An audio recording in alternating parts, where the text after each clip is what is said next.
오늘은 제가 여러분에게 하나님의 나타나심 혹은 하나님의 찾아오심이라는 제목으로 여러분과 말씀을 좀 나누려고 합니다.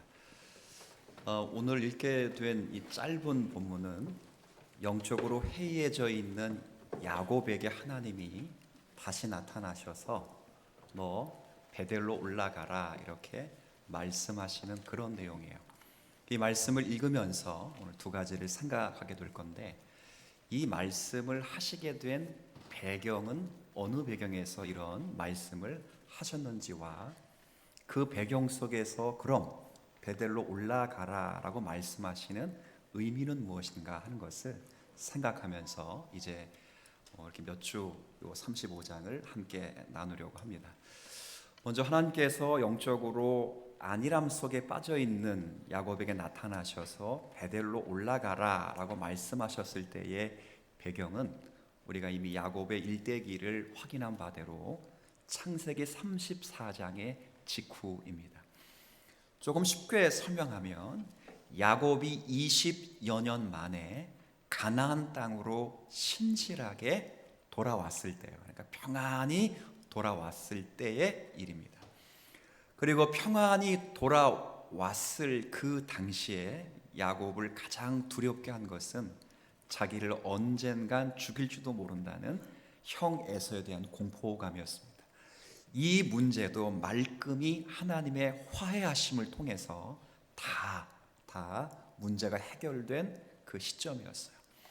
이때 우리가 확인한 바대로 야곱은 곧장 자신이 해야 될 일을 망각한 채 바로 가나안 초입에 있는 세겜 땅에서 10년 가까이 정착하고 있었습니다. 사업상 번영을 이루게 되었고 정착도 잘 이루어졌으며 그 지역에서 명망도 쌓고 그렇게 분주하게 야곱은 10년 넘게 살아가고 있습니다. 그가 잘 먹고 잘 살았다, 성경은 여기에 관심이 없습니다. 그가 10년 넘게 명망도 쌓고 손대는 일마다 부와 명예를 누렸다, 성경은 여기에도 관심이 없습니다. 성경의 관심은 딱 하나입니다. 그가 10년 동안 잊고 있었던 것이 무엇인가 하는 겁니다. 성경은 그가 잊고 있었던 것이 딱 하나가 있는데 바로 하나님과 신실하게 맺은 뭐예요? 그게 약속이에요. 약속. 하나님은 여러분의 부에 관심이 없습니다. 하나님은 여러분의 사실로 말하면 여러분이 사랑해서 살아가면서 누리는 명예에 관심이 없어요. 하나님이 여러분에게 주시는 유일한 관심은 하나님이 여러분에게 약속하신 약속이고 그 약속에 반응하는 여러분의 인격적인 신앙의 하나님은 관심을 두고 계세요. 다 이 사실입니다. 야곱이 그 사실을 잊고 있었어요. 약속을 잊어버리고 베델로 올라가겠다라고 20년 전에 약속했던 사실을 가마득히 잊어버리고 세겜이라고 하는 곳에서 자신의 안락한 삶을 위하여 10년 넘게 살아가는 거예요. 이때 놀라운 일, 정말 인생 가운데 그런 일을 만날 것이라 상상도 할 수 없었던 일이 야곱의 가문에 찾아왔습니다. 우리가 34장을 읽으면서 선전성과 그 폭력성에 대해서 놀라움을 금치 못했는데 야곱이 사랑하는 딸 디나가 그 세겜 지역의 추장에게 강간을 당할 사건이 일어난 거예요. 아마 이 사건을 만나고 야곱의 심정은 정말 죽고 싶은 마음이었을 거예요.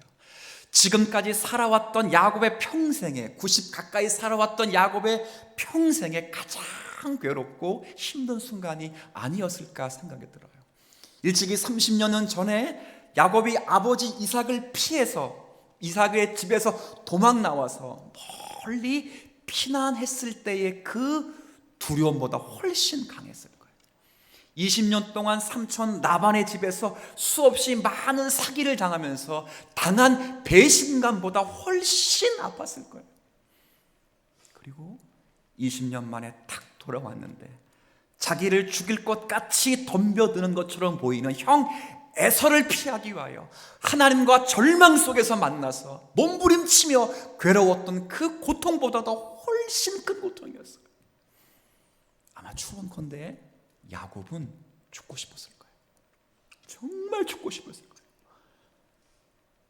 제 가정에 그런 사가 만나도 제 마음이 그랬을 거예요. 근데 야곱은 34장을 살펴보았는데 어찌할 수가 없어요. 죽고 싶어도 죽을 수 없어요. 자녀들이 있는데. 디나가 강간을 당했는데도 조용했어요. 계산적이죠.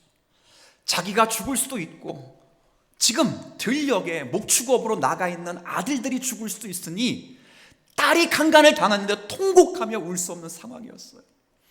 나중에 아들들이 들녘에 돌아와서 아버지가 그런 아픔을 겪었다는 것을 보고 아버지를 꾸짖으면서 통탄하며 분노심을 키워가는 거예요. 그리고 그 세겜의 모든 남자들을 죽여야 되겠다라는 마음을 시몬과 레위가 먹고 하나님이 주신 거룩한 성례의 수단인 할례를 들어 그 세겜 백성의 모든 남자들의 성기의 표피를 자르는 의식을 행하게 하므로 우리는 할례 받은 백성이고 너희들이 내 여동생을 데려가면 반드시 할례를 받아야 되니 그 예식을 행하면 내 여동생을 마음껏 너의 와이프로 주겠나라고 거짓 약속을 맺는 거예요. 근데 지금이야 마취를 하고 수술을 받더라도 그 당시 그거였어요. 불싯돌로 쪼개는 거야. 쪼개는 거. 손톱이 조금만 찢어져도 아픈데 뭐 어떻게 가늠이 안 되는 겁니다. 안 해본 건 모르지. 그 얼마나 고통이었어요. 제 3일째 가장 아플 때 야곱의 두 아들인 시몬과 레위가 세겜의 모든 남자 어린아이부터 노년이까지 남자 씨를 전부 말려버리고 그리고 나머지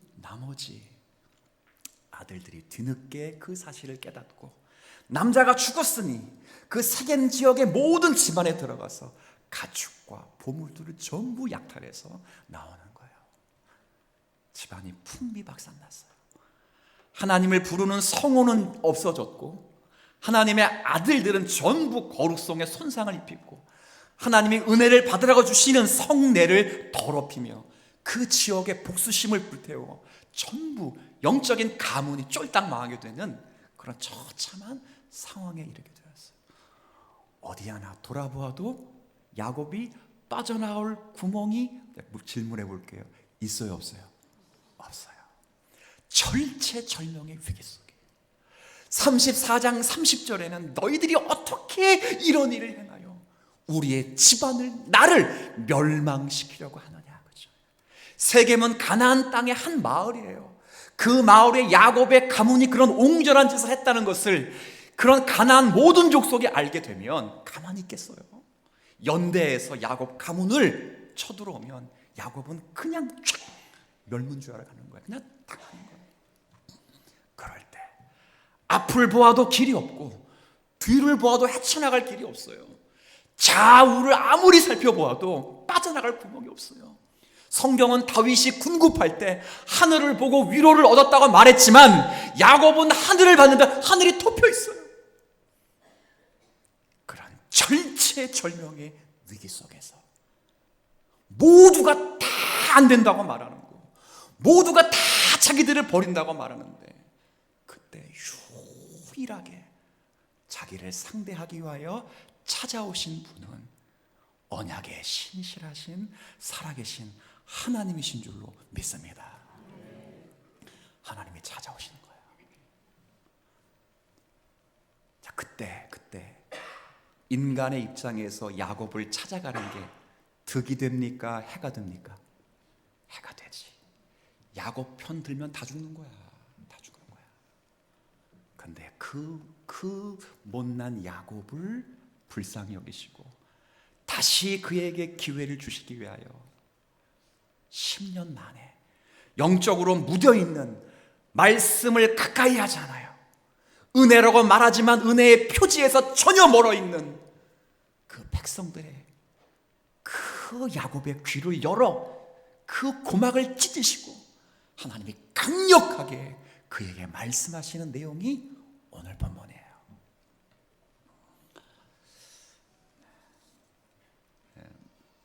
너무 심각하게 듣지 마세요. 목사님이 너무 심각하게 얘기하니까. 제가 살아가면서 그리고 이 말씀을 연구하면서 절체절명의 위기 속에 성도가 항상 빠질 때 그때 나를 찾는 유일한 대상은 하나님 한 분이시라는 사실. 그거예요, 그거. 모르겠어요. 야곱이 이런 디나의 사건을 만나서 지금까지 잊고 있었던 하나님의 관계를 다시 생각했는지는 모르겠어요. 안 했다고 보긴 어려워요. 그러나 성경에 기록하고 있잖아요. 근데 중요한 건 했든 안 했든 그 못난 야곱을, 영적으로 죄악 가운데 빠져 있고 신음하고 있는 그 야곱을 하나님은 언제나 신실하게 찾아와 주신다는 거예요. 소소하게 물어볼까요? 야곱이 먼저 하나님을 찾았습니까? 아니에요. 야곱이 하나님께 눈물을 흘리며 회개했습니까? 하나님, 제가 지난 세겜 땅에 10년 넘게 머물면서 하나님의 약속을 잊어버리고 하나님의 관계를 소홀히 하며 이 세겜 땅에서 번영을 이루는 동안 예배 생활 까먹고 기도 생활 까먹고 말씀대로 순종하지 않았습니다. 그리고 지금 만난 이 디나의 안타까운 사원은 이 가정이 멸망에 이르게 되는 모든 삶의 내용은 저의 죄 때문입니다 라고 야곱이 회개했어요? 아니에요. 하나님을 찾지도 않았고 심지어는 하나님께 회개하며 눈물을 흘리지 않았지만 하나님은 야곱에게 약속하신 약속을 기억하여 영적으로 신음하며 영적으로 빠져있는 그 야곱을 다시 찾아오시는 하나님이신 줄 믿습니다.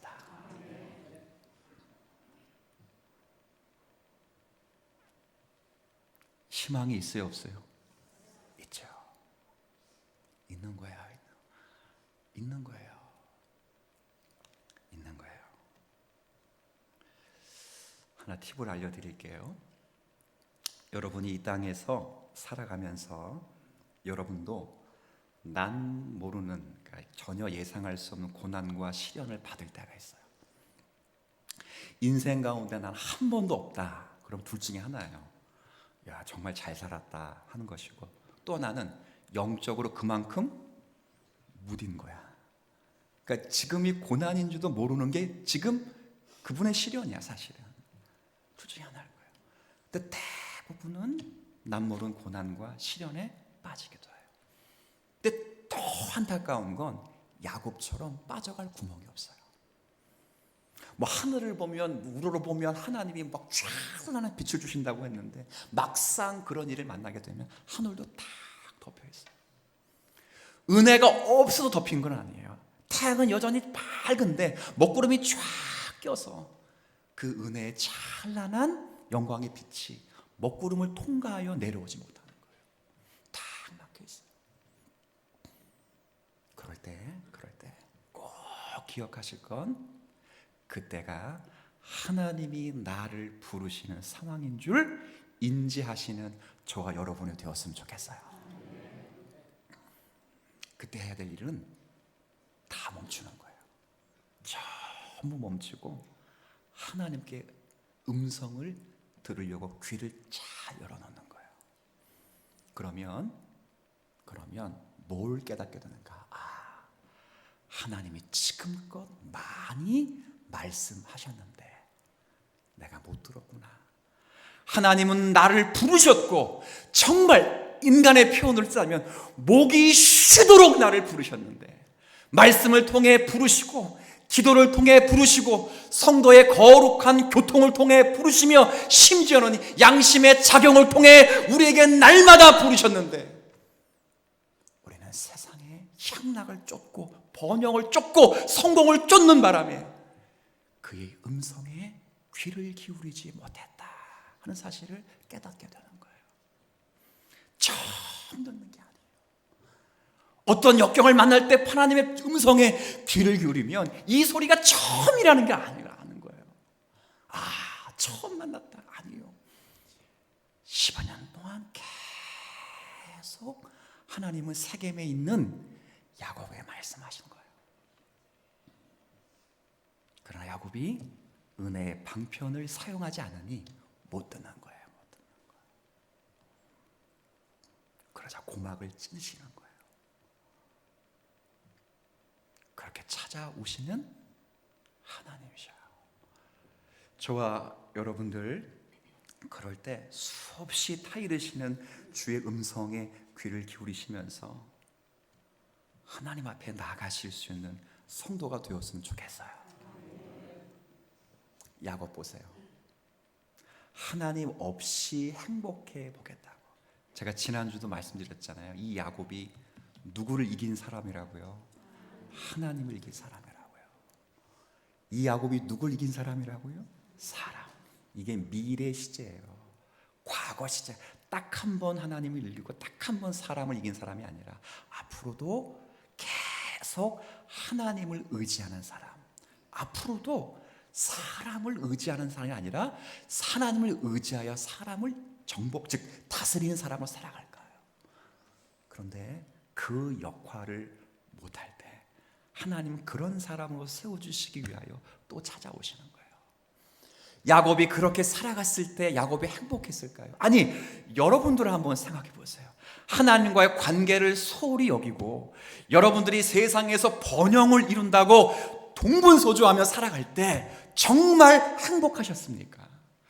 하나님의 관계를 정말 멀리 해버리고 이 세상의 기쁨과 행복을 위하여 살아간들 거기에 행복이 있다고 말할 인생이 어디 있겠어요?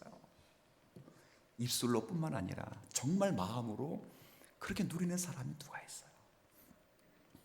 근데 우리는 그렇게 살아가는 거예요. 하나님이 계속 부르시는데 계속 못 알아먹는 거예요. 성공한 사람은 너무 바빠서 못 듣고, 안 풀리는 사람은 풀어보겠다고 그냥 분주한 가운데 못 듣는 거예요.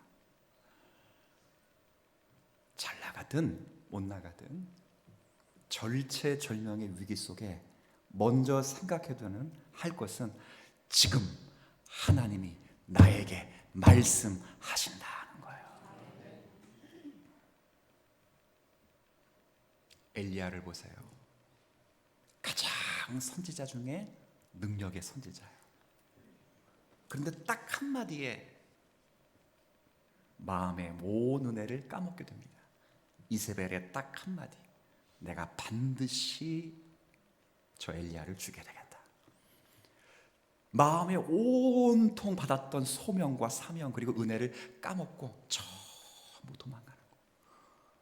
호렙산까지 도망가서 하나님이 그를 찾아오시는데 바람 같은 곳으로 찾아오시는, 산을 정확히 반으로 쫙 가르는 큰 울산 바위를 정확하게 반으로 쫙 가르는 그런 바람으로 찾아오시는데도 하나님이 거기 안 계십니다. 불이 갑자기 내렸어요. 갈멜산에 850대 1로 싸울 때 하나님께서 불을 내려 엘리야가 참된 선지자며 여호와 하나님이 참된 하나님이시라 말씀하신 그 불이 산을 전체를 향해 소멸시켰는데도 하나님이 안 계시는 거예요. 그리고 한참을 지나는데 하나님이 어디에 계시지라고 생각할 때 세미한 음성으로 하나님이 엘리야에게 말씀하시는 거예요. 여러분을 부르시는 건 그거예요. 제발 부탁하는데 하나님 이건으로 주님 만나게 해주세요 라고 기도하는 어리석은 성도들이 안 됐으면 좋겠어요. 진짜 그렇지만 지금도 세미한 목소리로 세미한 음성으로 여러분을 부르셔요. 너무 세미해서 지금처럼 졸고 계실 수도 있어요. 너무 세미해서, 너무 조용해서 시시하다 여길 수도 있어요. 그러나 하나님은 끊임없이 은혜의 방편을 통해 여러분을 찾아오시는, 여러분을 가장 잘 아시는 하나님이셔요. 세미한 음성에 감복받지 않으면 바람과 불에도 감복을 받을 수가 없어요. 주님은 그 음성에 효과를 주시고 말씀이 육신이 되어 이 땅 2000년 전에 찾아오시고 그 말씀이 진리가 되어 우리에게 생명을 허락하시고 또 다른 보혜사이신 성령을 우리에게 보내주셔서 그 말씀이 유효하도록 역사하시며 교회를 통해 그 말씀을 보존하시고 보존된 말씀을 통하여 자기 백성을 지속적으로 거듭나게 하는 역사를 지금도 교회를 통해 보존해 가시는 거예요. 여기에 우리가 서 있어요.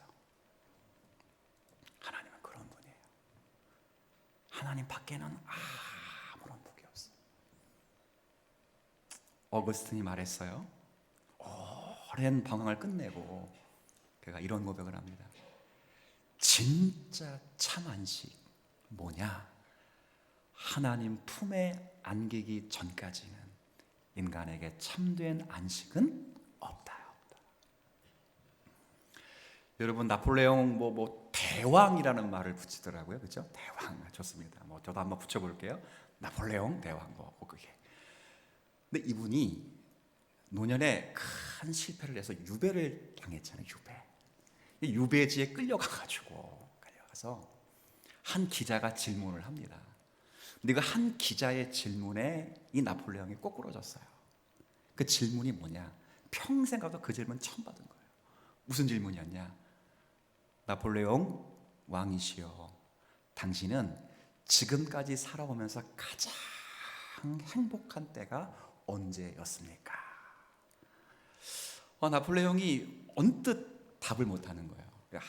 한참을 눈 감고 생각하다가 자신이 살아오면서 가장 행복한 때를 추억하며 이야기를 하기 시작했어요. 그 일화는 지금도 기록으로 남겨져서 우리에게 회자되고 있지 않아요? 언젠가 자신이 스위스 알프스 산맥을 지나올 때 마침 지나온 후에 피곤해 있을 때 전장 중에 그날이 주일이었어요. 주일. 그래서 모든 군대가 적군이든 아군이든 다 그날 아침 쉬고 있을 때 저 시골 마을 조용한 작은 교회당에서 종소리가 땡땡 울리는 거예요. 그 자신이 자기도 모르게 투벅투벅 그 예배당을 찾아가서 예배를 드리는데 그때 하나님이 자신을 찾아오셔서 나에게 말씀하시는 은혜를 드렸다는 거예요. 그때가 가장 행복했다는 거예요. 여러분, 야곱이 세겜에서 10년 동안 행복했을까요? 아니요. 계속 목마른 거예요. 세상의 성공을 추구하면 지금도 부자에게 말해보세요. 부자니까 돈 안 벌어도 돼요? 계속. 세상의 갈증은 무엇으로도 채울 수가 없어요. 한번 목이 타들은 갈증은 그 어떤 것으로도 만족이 없어요. 그러나 주님은 말씀하세요. 수고하고 무거운 짐진 자들아, 다 내게로 오라. 내가 너희를 쉬게 하리라 말씀하시면 주님의 품 안에서는 단 한마디의 말씀일지라도 그 말씀이 여러분의 영혼에 심겨주고 싹이 튀고 열매를 맺으면 죽어가는 영혼을 살리고 여러분의 가정을 다시 소생시키는 하나님의 놀라운 은혜를 받는 거예요. 이게 하나님이셔요. 물어보겠습니다. 여러분이 하나님 앞에 얼마나 잘했길래 야곱은 하나님을 찾지 못했어요. 하나님께 눈물을 흘리며 회개하지 못했어요. 그러나 하나님이 찾아오셨다. 왜요? 왜? 모르겠어요.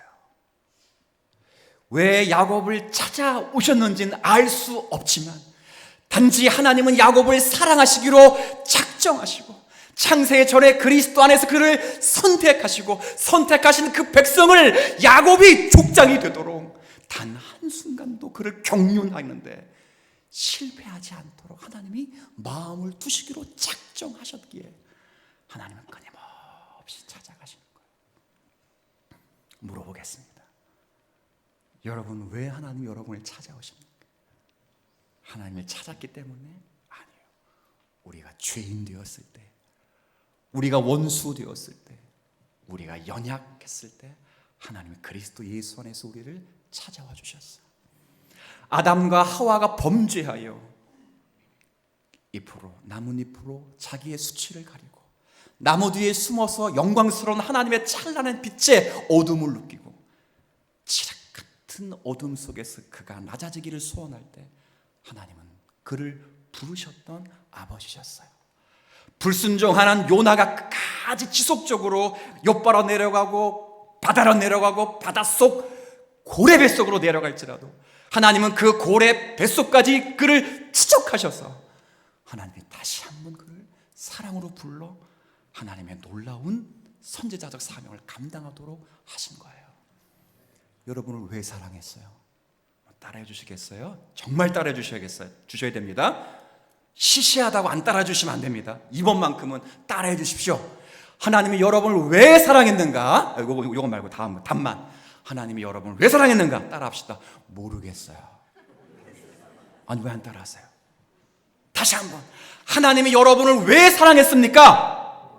모르겠어요. 주위를 돌아보세요. 여러분보다 훨씬 착하고 바른 사람 많아요. 정말 많아요. 사람들이 저보고 야, 너 착하다 그러는데 저보다 착한 사람 많더라고. 근데 그들은 하나님 몰라요.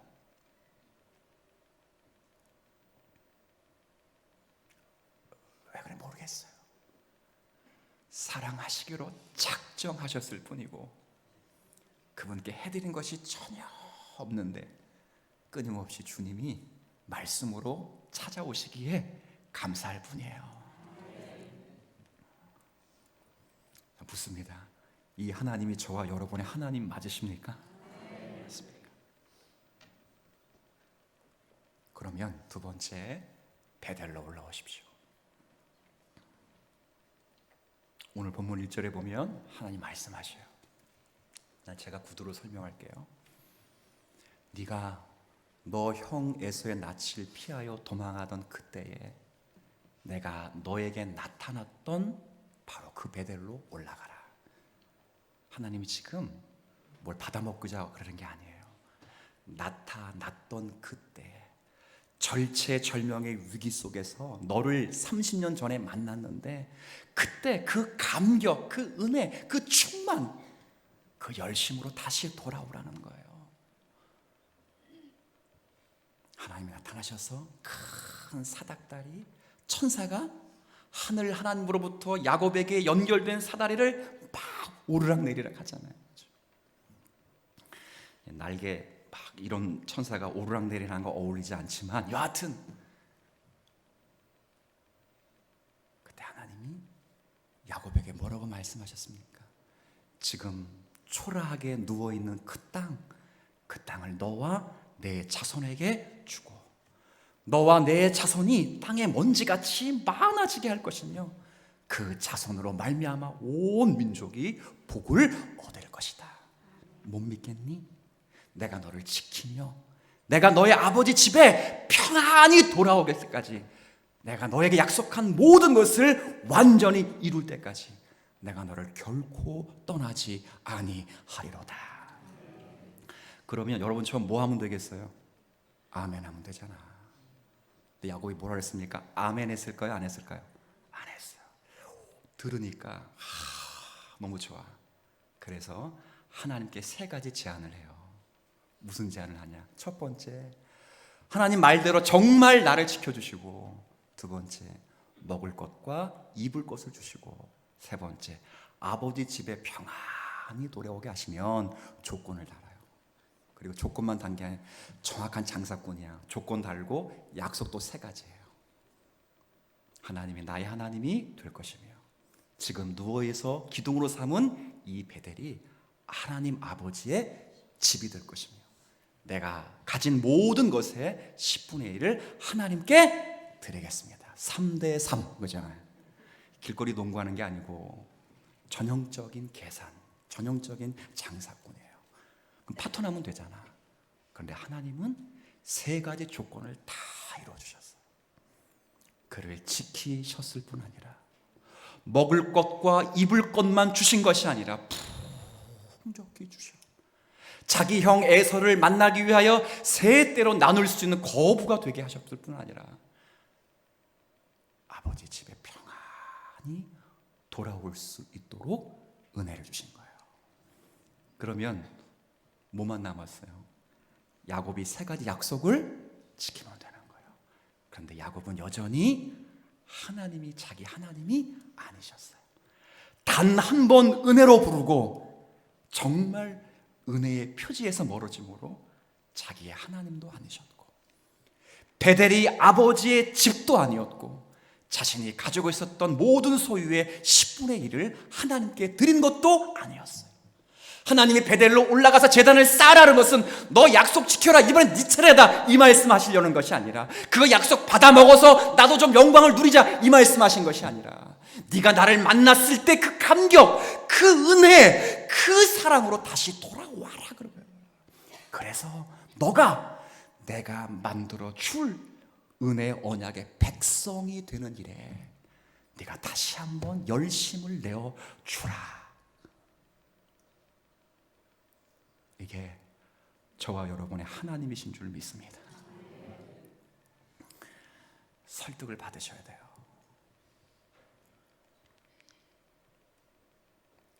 그래서 예레미야 선지자에 보면 야곱의 분깃을 이렇게 노래합니다. 여러분 예레미야 성경 51장을 한번 보세요. 51장. 여기 있어요. 여기. 자, 한번 여러분 읽어주시겠습니까? 시작.